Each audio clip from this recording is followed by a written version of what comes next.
আসসালামু আলাইকুম। আশা করছি তোমরা প্রত্যেকে ভালো আছো এবং সুস্থ আছো। আমিও ভালো আছি।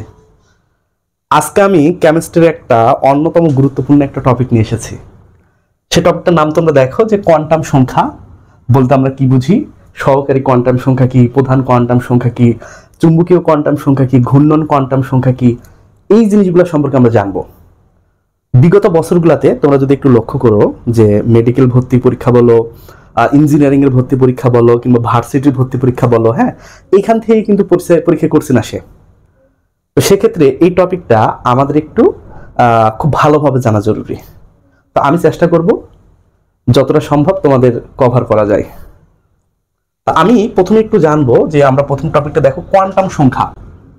যে আমরা কোয়ান্টাম সংখ্যা বলতে আমরা কি বুঝি, কোয়ান্টাম সংখ্যা। তাহলে আমরা কি দেখলাম, কোয়ান্টাম সংখ্যা। মনে রাখবা যে এই জিনিসটা কি, কেন দরকার।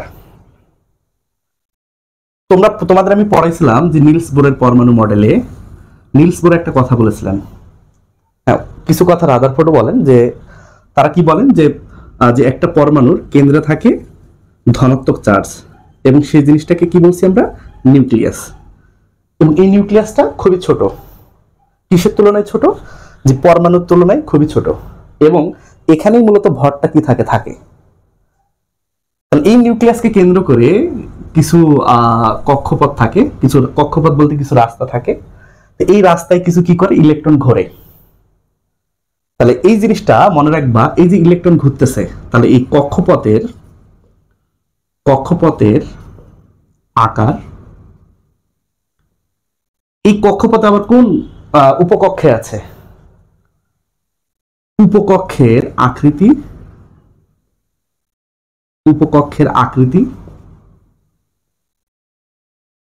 ত্রিমাত্রিক দিক, এবং আরেকটা আছে ঘূর্ণন। এই চারটা প্রকাশ করার জন্য চারটা রাশি আছে। তাহলে কি বললাম, এই চারটা জিনিসকে ভালোভাবে প্রকাশ করার জন্য চারটা রাশি আছে। এই চারটা রাশিকে বলা হয় কোয়ান্টাম সংখ্যা। তাহলে ঠান্ডা মাথায় একটু বোঝার চেষ্টা করো। তাহলে ইলেকট্রন যে কক্ষে থাকে সে কক্ষের আকার, উপকক্ষের আকৃতি, ত্রিমাত্রিক দিক বা ওরিয়েন্টেশন, এবং ঘূর্ণন। কিভাবে ঘুরতেছে, ডান দিক যাচ্ছে না বামে যাচ্ছে না উপরে যাচ্ছে না নিচে যাচ্ছে, মানে কিভাবে ঘুরতেছে। তাহলে এটা প্রকাশ করার জন্য আমরা কি বলছি, চারটা রাশি আছে। এবং ওই রাশিগুলোকে আমরা কি বলছি, কোয়ান্টাম সংখ্যা। তাহলে যদি পরীক্ষায় কোশ্চেন আসে, বলো তো বাবা কোয়ান্টাম সংখ্যা কয়টা, তাহলে আমাদের উত্তর হবে চারটা। কি কি কোয়ান্টাম সংখ্যা, প্রথম যেটা আছে সেটা হলো প্রধান, দ্বিতীয় সেটাকে আমরা বলছি সহকারী, 3 নম্বর সেটাকে আমরা বলছি হলো চুম্বকীয়, এবং চতুর্থ নম্বর সেটাকে আমরা কি বলেছি বলতো, ঘূর্ণন। তাহলে সুন্দর ভাষায় আমরা আরেকবার বলি যে আমরা বললাম যে একটা ইলেকট্রন কক্ষে যখন ঘোরে, ওই কক্ষের আকৃতি কেমন, কক্ষের আকার কেমন, উপকক্ষের আকৃতি কেমন, ত্রিমাত্রিক দিক কোন দিকে যাচ্ছে, কিভাবে যাচ্ছে, এবং ঘূর্ণন। এই চারটা জিনিস প্রকাশ করার জন্য চারটা রাশি থাকে। ওই চারটা রাশিকে আমরা কি বলেছি, কোয়ান্টাম সংখ্যা। এবং কোয়ান্টাম সংখ্যা কয়টা, চারটা। তাহলে কি কি হলো, যে প্রধান, সহকারী, চুম্বকীয়, ঘূর্ণন। বাস, প্রধানকে প্রকাশ করা হয় কি দিয়ে, এম দ্বারা, সহকারীকে প্রকাশ করা হয় এল দ্বারা, চুম্বককে প্রকাশ করা হয় এম দ্বারা, এবং যেটা ঘূর্ণন স্পিন সেটাকে প্রকাশ করা হয় এস দ্বারা। তাহলে আমরা কি বললাম, এন এল এম এস। তাহলে এই হলো চারটাকে আমরা বলছি হলো কোয়ান্টাম সংখ্যা। তাহলে আমি আশা করছি যে তোমাদের কোয়ান্টাম সংখ্যার সংজ্ঞাতে ইনশাল্লাহ তোমাদের প্রবলেম হওয়ার কথা না। এখন আমরা জানবো যে এই যে কোয়ান্টাম সংখ্যাটা আছে, এটার প্রকারভেদগুলো আমরা এখন জানবো, যে প্রধান বলতে কি বুঝায়, সহকারী বলতে কি বুঝায়, আর কোনটা বলতে কি বুঝায়, এই জিনিসটা আমরা এখন একটু দেখি। তো আমরা যদি এটা মুছরি, তাহলে আমরা এখানে কি পড়লাম, আমাদের এখানে প্রধান পড়া শেষ, এটা কোয়ান্টাম সংখ্যা পড়া শেষ। এখন আমরা কি জানবো, প্রধান কোয়ান্টাম সংখ্যা বলতে আমরা কি বুঝি। তাহলে দেখো, প্রধান কোয়ান্টাম সংখ্যা, প্রধান কোয়ান্টাম সংখ্যা। তাহলে প্রধান কোয়ান্টাম সংখ্যা এটাকে আমরা কি দ্বারা প্রকাশ করি, এন। মনে রাখবা, প্রধান বলতে কি বোঝায়, প্রিন্সিপাল। বল না স্কুলের প্রধান শিক্ষক, তার মানে কি প্রিন্সিপাল স্যার। সেখান থেকে এসেছে হলো প্রিন্সিপাল কোয়ান্টাম নাম্বার, তাই তো। তাহলে এখন যে জিনিসটা জরুরি যে প্রধান কোয়ান্টাম সংখ্যা ব্যাপারটা কি। আমরা বলেছি যে প্রধান কোয়ান্টাম সংখ্যা দ্বারা কক্ষপথের আকার প্রকাশ করা যায়। তাহলে কি প্রকাশ করা যায় বলতো, কক্ষপথের আকার। আমরা এখন যদি বলি নিলস বোরের কথাটা আরেকবার একটু বলি, বা রাদারফোর্ড যে কথাটা বলেছিলেন, স্পেশালি রাদারফোর্ড যে কথাটা বলেছিলেন, প্রথম আগে বলি। রাদারফোর্ড বলেছিলেন যে কেন্দ্রে কি থাকবে, যে ধনাত্মক চার্জ, যেটাকে আমরা কি বলেছি, নিউক্লিয়াস। পরবর্তী সময় কি বলেন, নিলস বোর কি বলেন, যে মূলত এই প্রধান কোয়ান্টাম সংখ্যার এই মতামতটা মূলত নিলস বোর প্রবর্তন করেন। নিলস বোর তিনি প্রবর্তন করেন, হ্যাঁ প্রবর্তন করেন। তাহলে তিনি কি প্রবর্তন করেন, যে কেন্দ্রে নিউক্লিয়াস থাকে, এই নিউক্লিয়াস থেকে দূরত্বে কিছু এরকম বৃত্তাকার পথ আছে, বৃত্তাকার পথ। তাহলে এগুলাকে আমরা কি বলছি, কক্ষ। এগুলাকে কি বলা হয়েছে, কক্ষ। তাহলে এটা হলো এই যে এটা হলো প্রথম কক্ষ। আমরা যদি একটু অন্য কালার দিয়ে দেখাই এই জিনিসটা, এটা হলো প্রথম কক্ষ, হ্যাঁ এটা 1 নম্বর কক্ষ। এই জিনিসটা এটা হলো 2 নম্বর কক্ষ, এটা হলো 3 নম্বর কক্ষ, এটা হলো কত নম্বর কক্ষ, 4 নম্বর কক্ষ। তাহলে আমরা দেখতে পেলাম কি এখানে এই জিনিসটা হলো নিউক্লিয়াস।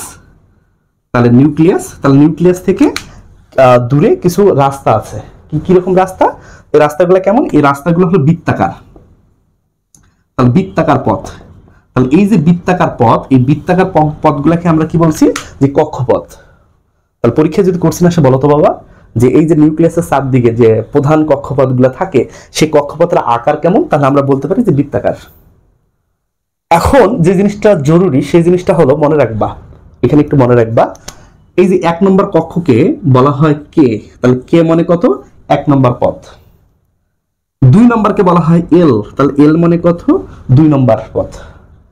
3 নম্বর কক্ষকে বলা হয় কে এল এম। 4 নম্বরকে বলা হয় এন। তাহলে যদি বলা হয় বলো তো বাবা, এন কক্ষে একটা ইলেকট্রন আছে, তাহলে এটা কত নম্বর কক্ষপথ।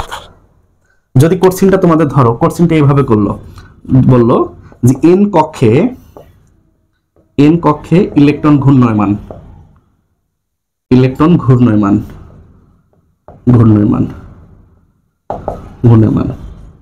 মূলত ইলেকট্রন কোন কক্ষে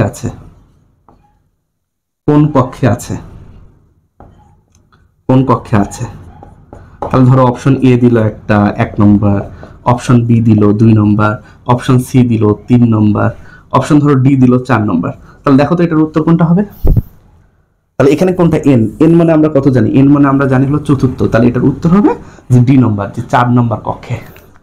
তাহলে এভাবেও তোমাদের দিতে পারে কে এল এম এন, ঠিক আছে, এভাবেও দিতে পারে। তাহলে আমরা এই জিনিসটা হালকা একটু বুঝলাম যে প্রধান কোয়ান্টাম সংখ্যা এন, এই প্রধান কোয়ান্টাম সংখ্যা যে জিনিসটা, এটা মূলত নিলস বোরের অবদান। এবং তিনি বলেছিলেন কি, যে নিউক্লিয়াসের চারদিকে কিছু কক্ষপথ থাকে, ওই কক্ষপথগুলোতে ইলেকট্রন ঘোরে। তোমাদের আরেকটা কথা বলি, দেখো তো ভাই, ধরো এই ইলেকট্রন, এখানে একটা ইলেকট্রন ধরলাম, এখানে একটা ইলেকট্রন, এই ইলেকট্রনটা আছে 1 নম্বর কক্ষে এবং এই ইলেকট্রনটা আছে 2 নম্বর কক্ষে। তাহলে কথা কি, একটা ইলেকট্রন আছে 1 নম্বরে, আরেকটা ইলেকট্রন আছে 2 নম্বরে। এখন কোশ্চেন হলো কোন ইলেকট্রনের শক্তি বেশি। তাহলে আমরা কি বললাম, যে কোন ইলেকট্রনের শক্তি বেশি। তাহলে ধরো দুটো অপশন এ হলো 1 নম্বর, অপশন বি হলো 2 নম্বর। তোমরা মনে রাখবা যে নিউক্লিয়াস থেকে যত দূরে যাবে তত ওই ইলেকট্রনের শক্তি বেশি। তাহলে যে একটা ইলেকট্রন যদি 1 নম্বর কক্ষে থাকে এবং আরেকটা ইলেকট্রন যদি 2 নম্বর কক্ষে থাকে, তাহলে মনে রাখবা 2 নম্বর কক্ষের ইলেকট্রনের শক্তি বেশি। ধরো তোমাকে বলা হলো যে সবাই আর তোমরা 5 জন মিলে গ্রাউন্ড ফ্লোরে আছো, বলা হলো 30 সেকেন্ড পর তোমরা 5 তলা একটা বিল্ডিং এ যে যত দূর পর্যন্ত উঠতে পারো। তাহলে ধরলাম একজন মোটা, আরেকজন আরো মোটা, আরেকজন আরো মোটা, কেউ চিকন, একজন খুবই চিকন। তাহলে দেখবা 30 সেকেন্ড পর দেখবা যে খুব মোটা সে দেখবে 1 তলায় বসে আছে, যে ওর থেকে একটু চিকন সে দেখবা 2 তলায় গেছে, যে দেখবো ওর থেকে আরেকটু চিকন সে দেখবো 3 তলায় গেছে, যে দেখবো আরেকটু চিকন সে দেখবো 4 তলায় গেছে, যে দেখবো সব থেকে চিকন সে হয়তো বা 5 তলায় গেছে। তাহলে এখানে দেখো মূলত স্টামিনা বেশি কার? মূলত স্টামিনা বেশি যে যত তালা উপরে উঠছে। তাহলে যে 5 তলায় উঠছে মাস্ট বি তার শক্তি বেশি, আর যে 4 তলায় তার কম, যে 3 তলায় আরো কম, যে 2 তলায় আরো কম, যে 1 তলায় সে আমার মতো পাবলিক মোটা তাজা বা ছোটখাটো হাতির বাচ্চা, তাই তো? তাহলে এখানে যে জিনিসটা জরুরি মনে রাখবা যে ইলেকট্রন নিউক্লিয়াস থেকে যত দূরে যাবে মনে রাখবা সেখানকার শক্তি তত বেশি। এখান থেকে ভাই আমরা আর কি জানতে পারি? এখান থেকে আমরা আর দুটা জিনিস জানতে পারি। স্পেশালি তোমরা একটা জিনিস মনে রাখবা যে পরীক্ষায় কোশ্চেন আসতে পারে এভাবে। দেখো তোমাদের একটা কোশ্চেন করলো এখান থেকে যে n সমান সমান 3, n সমান সমান কত? 3। ওই কক্ষে ইলেকট্রন বা ইলেকট্রনের সংখ্যা কত? ইলেকট্রনের সংখ্যা কত? মনে রাখবা এই n এর মান দিয়ে আমরা ইলেকট্রনের মান নির্ণয় করতে পারি, সরি সংখ্যা নির্ণয় করতে পারি। এটার অ্যান্সারটা হলো মনে রাখবা, এটার সূত্র 2n স্কোয়ার। তাহলে কি বললাম আমরা? 2n square. তাহলে এখানে 2 মানে কি? 2 মানে 2, n এর মান কত? 3, তাহলে 3 এর উপর কত? স্কোয়ার। তাহলে দেখো 3 এর উপর স্কোয়ার মানে কি? 2, 3 3 কি কত? 9, তাহলে কত হবে? 18। তাহলে মনে রাখবা এই যে 3 নম্বর কক্ষে, তাহলে 3 নম্বর কক্ষপথে কটা ইলেকট্রন থাকে? 18টা। আচ্ছা ভাই n সমান সমান যদি 4 ধরি তাহলে কি মান বার করা সম্ভব? অবশ্যই সম্ভব। তোমরা দেখো n সমান সমান যদি 4 ধরো তাহলে সূত্র কি? সূত্র হলো 2n স্কোয়ার। তাহলে 2 কত? 2, n কত? 4, 4 এর উপর স্কোয়ার, তার মানে কত হবে? যে এখানে 2 4 4 16, তাহলে টোটাল হলো 32। তাহলে মনে রাখবা যে 4 নম্বর কক্ষপথ n সমান সমান 4, 4 নম্বর কক্ষপথে ইলেকট্রন সংখ্যা কত? 32। তাহলে মনে রাখবা যে আমরা এই কক্ষপথ কোন কক্ষে আছে ওই জিনিসটা দ্বারা আমরা বলতে পারি যে অমুক নম্বর কক্ষে এতটা ইলেকট্রন আছে। তাহলে আমরা কি করতে পারি? ইলেকট্রনের সংখ্যা মূলত এই n দ্বারা আমরা n এর মান থাকলে আমরা নির্ণয় করতে পারি। তাহলে আমি একটু তোমাদের প্রথম থেকে আরেকবার বলি। তাহলে দেখো যে প্রধান কোয়ান্টাম সংখ্যা আমরা n দ্বারা প্রকাশ করছি, এটা দ্বারা কক্ষপথের আকার প্রকাশ করা হয়। মূলত নিলস বোর এটার প্রবর্তক আমরা বলতে পারি, এবং কক্ষপথগুলো মূলত বৃত্তাকার হয়। আবার বলেছি আমরা যে নিউক্লিয়াসের পাশে যেটা সেটা 1 নম্বর কক্ষ, সেখান থেকে 2 নম্বর, 3 নম্বর, 4 নম্বর, এবং 1 নম্বর কক্ষকে k, 2 নম্বরকে l, 3 নম্বরকে m, 4 নম্বরকে n, এটা দ্বারা আমরা প্রকাশ করি। এবং শক্তির যে পার্থক্য সেটা হলো n এ সব থেকে বেশি, তার থেকে কম m এ, তার থেকে কম l এ, তার থেকে কম k তে। তার মানে n মানে চতুর্থ, তাহলে এখানে চতুর্থ, তৃতীয়, দ্বিতীয়, 1। তাহলে 1 এর থেকে 2 এর শক্তি বেশি, 2 এর থেকে 3 এ বেশি, 3 এর থেকে 4 এ বেশি। এবং আমরা এখানে দেখলাম যে কক্ষপথের নাম্বার যদি দেওয়া থাকে যে কোন কক্ষে আছে, তাহলে সেখান থেকে ইলেকট্রনের সংখ্যা প্রকাশ করা সম্ভব, তাই তো? তো এখন আমরা কি দেখবো? তাহলে আমাদের প্রধানটা শেষ। তাহলে প্রধান শেষ, এখন আমরা দেখি সহকারী কোয়ান্টাম সংখ্যা। যে সহকারী বলতে আমরা কি বুঝি, চলো। তাহলে এখন আমরা কি দেখবো? এখন আমরা দেখবো হলো সহকারী কোয়ান্টাম সংখ্যা। তাহলে দেখো সহকারী কোয়ান্টাম সংখ্যা এটাকে কি দ্বারা প্রকাশ করা হয়? এল দ্বারা। সুন্দর করে আগে আমি বলি যে এই সহকারী কোয়ান্টাম সংখ্যা দ্বারা মূলত আমরা কি কি শিখবো বা কি কি নির্ণয় করা সম্ভব। এই জিনিসটা দ্বারা দুটা জিনিস খুব ভালোভাবে নির্ণয় করতে পারি আমরা, যে উপশক্তি স্তরের আকৃতি এবং উপশক্তি স্তরের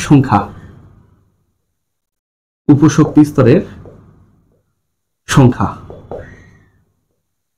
এবং একটা জিনিস মনে রাখবা, এই জিনিসটা আবিষ্কার করে বা প্রথম ব্যাখ্যা দেন, তাহলে প্রথম ব্যাখ্যা দেন সমারফিল্ড।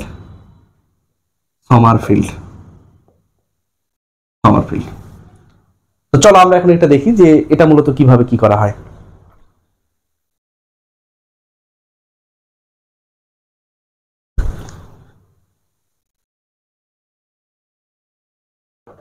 তাহলে প্রথমে আমরা কি জানি, শোনো মনে রাখবা যে এল এর মান মূলত এন এর মানের উপর নির্ভরশীল, মানের উপর নির্ভর, মূলত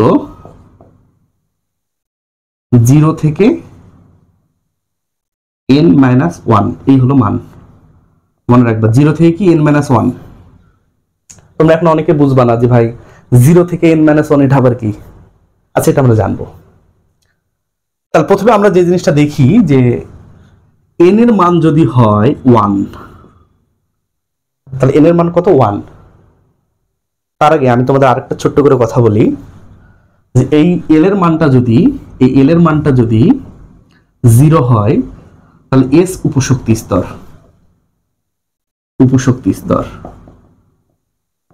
এই l এর মান যদি হয় 1 তাহলে p উপশক্তি স্তর, l এর মান যদি হয় 2 তাহলে d উপশক্তি স্তর, এই l এর মান যদি হয় 3 তাহলে f উপশক্তি স্তর। এটা একটু মাথার এক কোণে রাখতে হবে।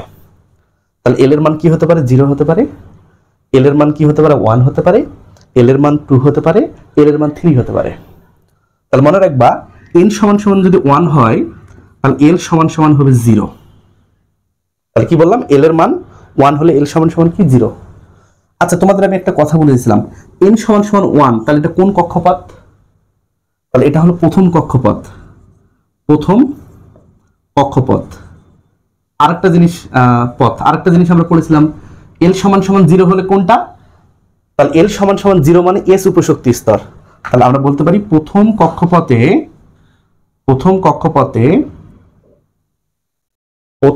কক্ষপথে বা শক্তি স্তরে উপশক্তি স্তর একটি। প্রথম কক্ষপথে উপশক্তি স্তর একটি, যেটাকে আমরা বলবো হলো 1 নম্বর স্তর হওয়ার কারণে 1, আর এল এর মান 0 হওয়ার কারণে সেখানে হলো s, তাহলে কি 1s। তাহলে আমরা বলতে পারি, এখানে তোমাদের একটু ঝামেলা লাগতে পারে, তাহলে প্রথম কক্ষপথে আছে ইলেকট্রনটা কেন? কারণ n = 1। আবার l = যখন 0 আমরা বলেছি সেটা হলো কোন উপশক্তি স্তর? s। তাহলে আমরা জানি এটা প্রথম শক্তি স্তর এবং এখানে উপশক্তি স্তর কয়টি? একটি, কারণ শুধু s একটাই। আর এখানে তাহলে মানটা কি হবে? 1s। দ্বিতীয়টা করলে তোমরা আরো বুঝে যাবা। যদি n এর মান = 2 হয় তাহলে l = দুটা হয়, 0 একটা, 1 একটা। তাহলে বলো তো n = 1 হলে কোন কক্ষপথ? তাহলে এটা হলো দ্বিতীয় কক্ষপথ।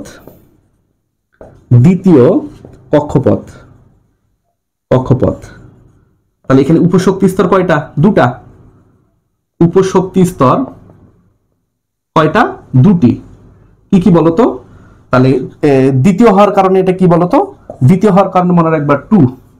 তাহলে 0 হওয়ার কারণে কি s, আর 1 হওয়ার কারণে কি 2p, কারণ আমরা জানি p এর মান কত? 1, s এর মান কত? 2। তাহলে এখানে দেখো উপশক্তি স্তর কয়টা? এখানে উপশক্তি স্তর হলো দুইটা, কারণ এখানে মান কয়টা? দুটা। তাহলে এখানে 2 দিলাম কেন? কারণ এখানে দ্বিতীয় কক্ষপথে আছে, তাই এখানে 2s 2p। এখানে 1 দিলাম কেন? এটা কখন প্রথম কক্ষপথে আছে, এই জন্য মানটা কি 1s। এখন যদি n = যদি হয় 3, তাহলে l = কত? 0 1 2। তাহলে এটা কত নম্বর কক্ষপথ? এটা তৃতীয় কক্ষপথ। কারণ 3 নম্বর। কেন 3 নম্বর? কারণ এখানে দেখো মান কত? n = কত? 3। তাহলে n এর মান যত কক্ষপথ তত। এখানে উপশক্তি স্তর কটা? 3টা, দেখতে পাচ্ছি আমরা। তাহলে উপশক্তি স্তর 3টি। কি হবে বলতো? তাহলে 0 = কি? s, 1 = কি? p, আর এখানে 2 = কি? d। তবে এদের আগে কি হবে বলতো? 3 নম্বর কক্ষে হওয়ার কারণে 3s 3p 3d। এই হলো অবস্থা। তাহলে তোমরা অনেকে কোশ্চেন করতে পারো, ভাই 3 কেন হলো? 3 হওয়ার কারণ তৃতীয় কক্ষপথ। s কেন হলো? s মানে 0। p কেন হলো? 1। d কেন হলো? 2 আছে তাই। তাহলে এখানে দেখো 0 আছে, 1 আছে, 2 আছে, তাই এগুলা। 3 নম্বর n = যদি 4 হয় তাহলে l = 0 1 2 3। তাহলে এটা কোন কক্ষপথ বলতো? চতুর্থ কক্ষপথ।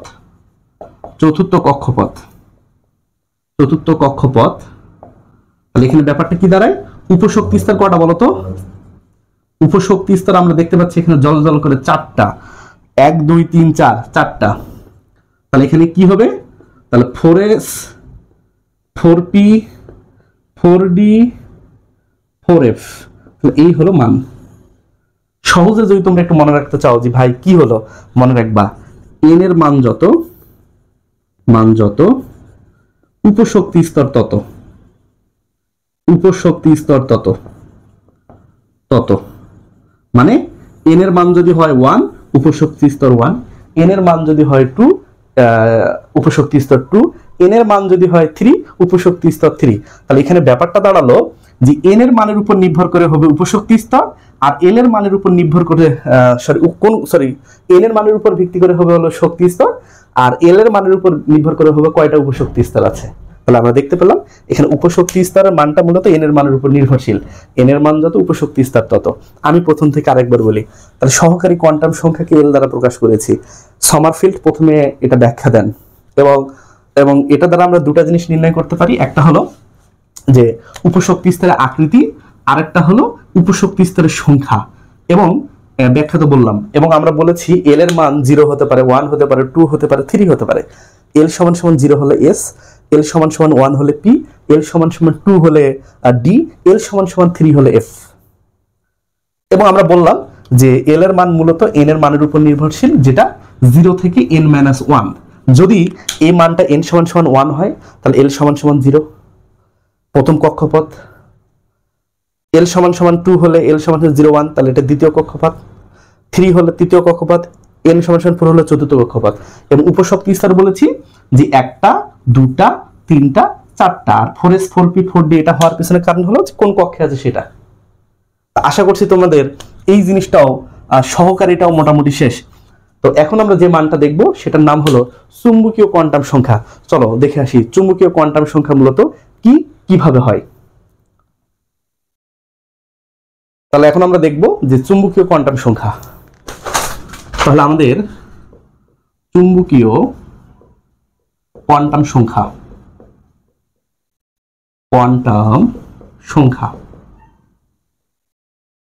তাহলে এটাকে আমরা কি দ্বারা প্রকাশ করেছি, এটাকে আমরা m দ্বারা প্রকাশ করছি।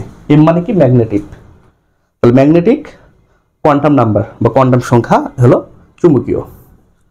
এট ফার্স্ট আমরা জানি এটা দ্বারা আমরা কি নির্ণয় করতে পারি, এটা দ্বারা আমরা দুটো জিনিস নির্ণয় করতে পারি, যে বিভিন্ন অরবিটালে ইলেকট্রনের ত্রিমাত্রিক বিন্যাস। তাহলে আমরা বলতে পারি যে ইলেকট্রনের ত্রিমাত্রিক বিন্যাস বা ত্রিমাত্রিক বিন্যাস নির্ণয় করতে পারি। আর একটা কি নির্ণয় করতে পারি, মনে রাখবা অরবিটাল সংখ্যা।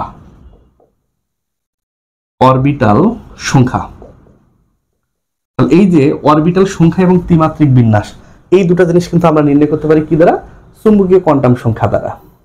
এবং মনে রাখবা এই m এর মান l বা সহকারী কোয়ান্টাম সংখ্যার উপর নির্ভরশীল, l এর উপর নির্ভর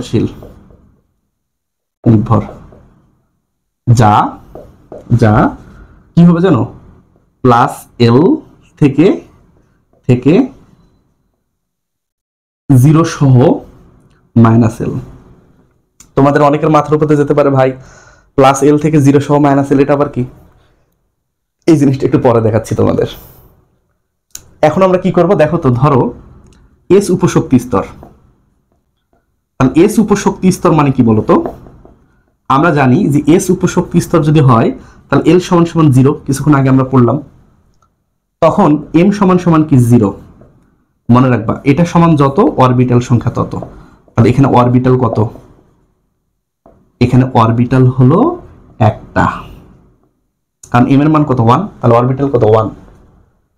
যদি p উপশক্তি স্তর হয়, ধরো বললাম যে p উপশক্তি স্তর, তাহলে l সমান কত বলতো 1। আমরা জানি l এর মান 1 হলে p, তখন m এর মানটা হবে মনে রাখবা আমরা বলেছিলাম কি প্লাস l, তাহলে প্লাস 1 0 মাইনাস 1। তাহলে এখানে l এর মান কটা পেলাম আমরা, m এর মান 3টা। তাহলে মনে রাখবা অরবিটাল হবে কটা জানো, অরবিটাল হবে 3টা। আবার যদি মনে করা হয় যে এসপিডি ডি উপশক্তি স্তর, তাহলে দেখো তো ভাই l সমান কত, l সমান 2। তাহলে m এর মান কত বলতো, মনে রাখবা +2 +1 0 -1 -2, তাহলে মান কটা বাড়ায় 5টা। তাহলে অরবিটাল কত? তাহলে অরবিটাল সংখ্যা হলো 5টা। আর এখানে কত 1 2 3 4 5, তাহলে এই মানটা কিভাবে হলো 2 2 মানে কি +2 +1 0, আবার কি -1 -2, মানে যে মানটা এল এর থাকবে এল থেকে শুরু করে প্লাস থেকে শুরু করে জিরোতে যেতে হবে, জিরো থেকে আবার ওই মানটা কোথায় নিয়ে যেতে হবে মাইনাসে। আবার যদি এফ উপশক্তি স্তর হয়, ধরো এফ উপশক্তি স্তর, তাহলে মনে রাখবা এল সমান সমান কত 3, তাহলে এম সমান সমান কত বলো তো +3, তারপর কত +2, তারপর কত +1, তারপর কত 0, তারপর কত -1, তারপর কত -2, তারপর কত -3, এই হলো মান। তাহলে এখানে মান কত 1 2 3 4 5 6 7, তাহলে অরবিটাল হলো 7টা। অরবিটাল 7টা। এখানে এই যে এসপিডিএফ পেলাম, তাহলে এসপিডিএফ এ দ্বারা আমরা কিন্তু অরবিটাল সংখ্যা পেলাম। তাহলে এস উপশক্তি স্তরে অরবিটাল কয়টা? একটা। পি উপশক্তি স্তরে অরবিটাল কয়টা? 3টা। ডি উপশক্তি স্তরে অরবিটাল 5টা। এফ উপশক্তি স্তরে অরবিটাল কয়টা বলো তো? 7টা। তাহলে এসপিডিএফ। এখন আমরা যে জিনিসটা দেখবো মনে রাখবা, একটা জিনিস আমি তোমাদের বলি যে আমরা এই উপশক্তি স্তরে যদি মান থাকে, ধরো এল এর মান আছে, মান দেওয়া কত, ধরলাম এল সমান দেওয়া আছে হলো 3। যদি বলা হয় অরবিটাল কত,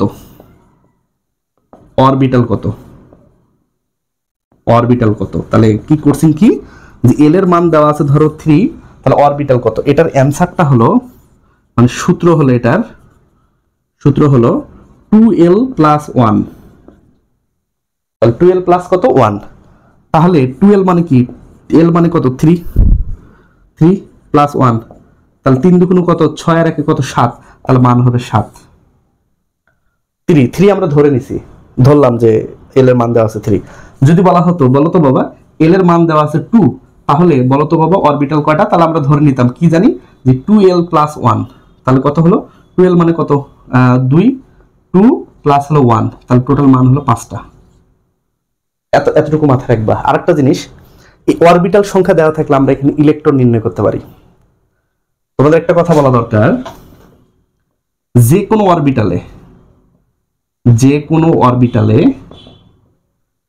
অরবিটালে দুটা ইলেকট্রন থাকে, তাহলে কটা ইলেকট্রন থাকে? দুটা। তাহলে এখানে কটা অরবিটাল আছে? একটা। তাহলে 1 × 2, তাহলে এখানে ইলেকট্রন কটা? তাহলে এখানে ইলেকট্রন হলো দুটা, দুটা। তাহলে এখানে কত 3, তাহলে আমরা জানি 3 × 2, তাহলে কত, এখানে হলো 6টা ইলেকট্রন। এখানে কত 5টা, তাহলে 5 × 2, তাহলে কটা ইলেকট্রন? 10টা। তাহলে এখানে দেখো তো 7 আছে, তাই তো? তাহলে আমরা বলতে পারি যে 7 × 2 কটা? 14টা। এই তো হলো। তাহলে যে কোনো অরবিটালে প্রতিটা অরবিটালে কটা করে ইলেকট্রন থাকে? দুটা। তাহলে অরবিটাল যদি থাকে 7টা, ইলেকট্রন কয়টা? 14টা। তাহলে আমরা বলতে পারি যে এই যে উপশক্তি স্তর এপে ইলেকট্রন থাকে হলো কয়টা? 14টা। তাহলে আমরা কি বলতে পারি দেখো তো, আমরা বলতে পারি হলো যে এসে ইলেকট্রন থাকে একটা, এসে ইলেকট্রন থাকে দুইটা, কারণ অরবিটাল একটা, তাহলে এসে ইলেকট্রন কয়টা? দুটা। পিতে ইলেকট্রন কয়টা? পিতে হলো ইলেকট্রন 6টা। ডিতে ইলেকট্রন কয়টা? ডিতে হলো 10টা। এফতে ইলেকট্রন কয়টা? 14টা। তাহলে আমরা বলতে পারি এটা এই জিনিসটা দ্বারা বা আমরা কিন্তু অরবিটাল দেওয়া থাকলে আমরা কিন্তু সেখানে ইলেকট্রনের মান নির্ণয় করতে পারি। আবার ইলেকট্রন দেওয়া থাকলে আমরা কি করতে পারি? অরবিটালের মান নির্ণয় করতে পারি। মানে ইলেকট্রন যা থাকবে এখানে যদি আমরা 2 দ্বারা ভাগ করে দেই, তাহলে আমরা কি পাবো? আমরা পাবো হলো অরবিটাল, তাই তো? তাহলে আমরা এখানে জিনিসটা দেখলাম যে চুম্বকীয় বলতে আমরা ইলেকট্রনের ত্রিমাত্রিক দিক বিন্যাস সেটা নির্ণয় করব, আর অরবিটালের সংখ্যা আমরা নির্ণয় করব। এবং এই এম এর মানটা কিন্তু এল এর মানের উপর নির্ভরশীল, সেটা প্লাস এল থেকে 0 সহ -l, এবং এই হলো টোটাল মান। এখন আমরা লাস্ট অংশটা দেখব, যেটার নাম হলো কি, যে আমাদের এটা শেষ, চুম্বকীয়টা শেষ। এখন আমরা দেখব হলো ঘূর্ণন কোয়ান্টাম সংখ্যা। খুবই সোজা, কিন্তু আমরা এটা একটু জানবো। ঘূর্ণন কোয়ান্টাম সংখ্যা।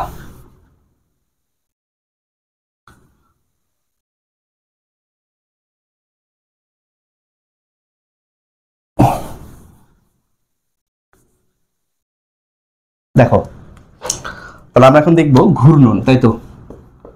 ঘূর্ণন এটাকে কি দ্বারা প্রকাশ করছি? এস থেকে স্পিন। ঘূর্ণন জিনিসটা কি ভাই? ঘূর্ণন মানে ঘোরে। ছোট্ট করে একটা কথা বলি, আমি কিছুক্ষণ আগে বললাম যে এই যে যদি এটা একটা অরবিটাল হয়, তাহলে এই অরবিটালে ইলেকট্রন থাকবে দুইটা। তাহলে আমরা কি বললাম যে অরবিটাল, যে কোনো অরবিটাল, তাহলে একটা অরবিটাল যদি থাকে এখানে ইলেকট্রন কটা থাকবে? ইলেকট্রন দুটা। ইলেকট্রন থাকবে হলো দুটা। তাহলে মনে রাখো এই যে ইলেকট্রন, এখানে দুটা ইলেকট্রন আছে, ধরো ছোট্ট একটা জায়গায় দুটা ইলেকট্রন আছে। ইলেকট্রন কি? ইলেকট্রন হলো ঋণাত্মক, তাই তো? ঋণাত্মক। তাহলে এটাও কিন্তু ঋণাত্মক, এটাও কিন্তু ঋণাত্মক। তাহলে মনে রাখবা সমধর্মী চার্জ কি করে বলতো? আমরা জানি যে সমধর্মী চার্জ কি করে? বিকর্ষণ। তাহলে কি করে? বিকর্ষণ। তাহলে দেখো তো, এটাও যদি মাইনাস হয়, এটাও যদি মাইনাস হয়, দুটা ইলেকট্রন যদি মাইনাস হয়, তাহলে পরস্পরকে বিকর্ষণ করার কথা, তাহলে তারা তো একটা অরবিটালের মধ্যে থাকার কথা না। তাহলে মূলত এখানে একটা অরবিটালের মধ্যে তারা কিভাবে থাকে? তাহলে এই জিনিসটা আমরা মূলত জানবো হলো ঘূর্ণন কোয়ান্টাম সংখ্যা দ্বারা।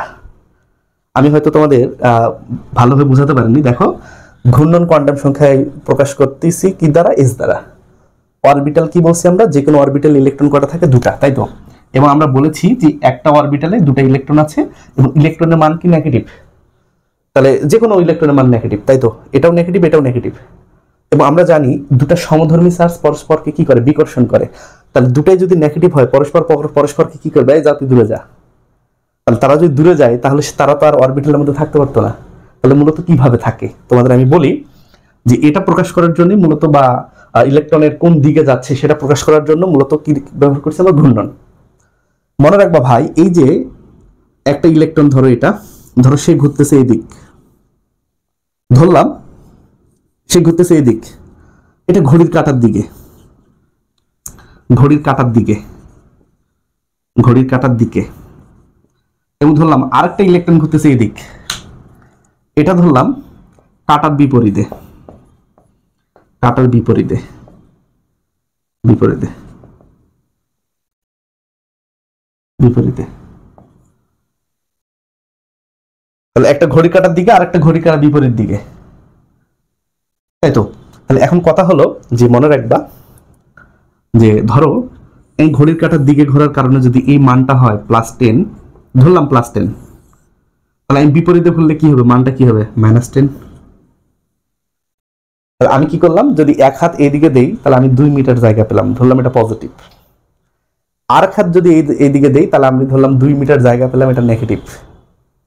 তাহলে দুটা যদি আমি এক জায়গায় করি, পজিটিভ নেগেটিভ কি হয়ে যাবে? ব্যাপারটা হয়ে যাবে নিউট্রাল। ব্যাপারটা কি হয়ে যাবে? নিউট্রাল হয়ে যাবে। তাহলে মনে রাখবা এই যে ইলেকট্রনটা দুটাই নেগেটিভ হোক, কিন্তু একটা এইদিকে যদি ঘুরে, আরেকটা ঘুরবে এই দিক, মানে পরস্পর বিপরীত দিক। এই বিপরীত দিক হওয়ার কারণে পরস্পরকে কি করে ফেলে? নিরপেক্ষ করে ফেলে। তাহলে এটার মান যদি হয় +10, এটার মান যদি হয় -10, তাহলে পরস্পর যদি আমরা যোগ করি, তাহলে এখান থেকে আমরা কি পাবো? 0। 0 মানে আমরা কি পাবো? নিরপেক্ষ, তাই তো? তাহলে নিরপেক্ষ। আরেকটা সুন্দর করে কথা বলি যে দেখো ভাই, এই যে মানটা, তাহলে এই ঘূর্ণনের দিক মান কত? এই ঘূর্ণনের মান হলো, একটা হলো +12 আর একটা হলো -12। এখানে কথা হলো কোনটা প্লাস কোনটা মাইনাস, এটার কোনো নির্দিষ্টতা নাই। যে কোনোটা প্লাস হতে পারে, আবার যে কোনোটা মাইনাস হতে পারে। ধরে নিলাম ঘড়ি কাঁটার দিকেরটা যদি প্লাস হয়, তাহলে ঘড়ির কাঁটার বিপরীতটা কি হবে? মাইনাস। আবার যদি ধরে নিলাম এটা কি বললাম? ঘড়ি কাঁটার দিকেরটা যদি প্লাস হয়, তাহলে এটা কি হবে? এটা ধরে নিলাম মাইনাস। আবার যদি এটা মাইনাস হয়, তাহলে এটা কি হবে বলতো? এটা প্লাস। মানে একটা যদি প্লাস হয় আর একটা মাইনাস, অন্যটা মাইনাস হলে আরেকটা কি? প্লাস। আশা করছি তোমরা এই ঘূর্ণন কোয়ান্টাম সংখ্যাও ভালোভাবে বুঝতে পারছো। তো ভালো থাকো, সুস্থ থাকো।